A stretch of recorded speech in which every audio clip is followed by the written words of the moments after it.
Hello বন্ধুরা, আবার চলে আসলাম। দেখো আমি একটা নতুন রেসিপি নিয়ে। তো আজকে বানাবো লাউ দিয়ে মাছের তেল দিয়ে চিংড়ি মাছ দিয়ে। তো মাছের তেল দিয়ে লাউ চিংড়ি। তো দেখো চিংড়ি মাছগুলো আমি ভালো করে বেছে পরিষ্কার করে নেবো। ভাত থেকে নিয়ে এসেছি আজকে চিংড়ি মাছ।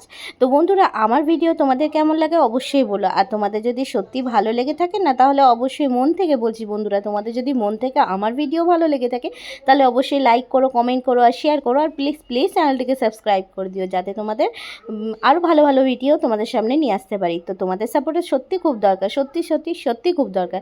তো বন্ধুরা দেখো, এদিকে তোমাদের সাথে কথা বলতে বলতে আমি লাউ চিংড়িটা বসিয়ে দিয়েছি। আর মাছের তেল দিয়ে চিংড়ি মাছ দিয়ে লাউ যদি রান্না করো তাহলে স্বাদটা যেন দ্বিগুণ হয়ে যায়। তো ঘরে ছিল কয়েকটা ছোলা ভেজা, তো ওটাও দিয়ে দিলাম, নষ্ট করব, সবজিতে দিয়ে দিলে ভালো লাগবে। লাস্টে ধনেপাতা দিয়ে নামিয়ে দিলাম।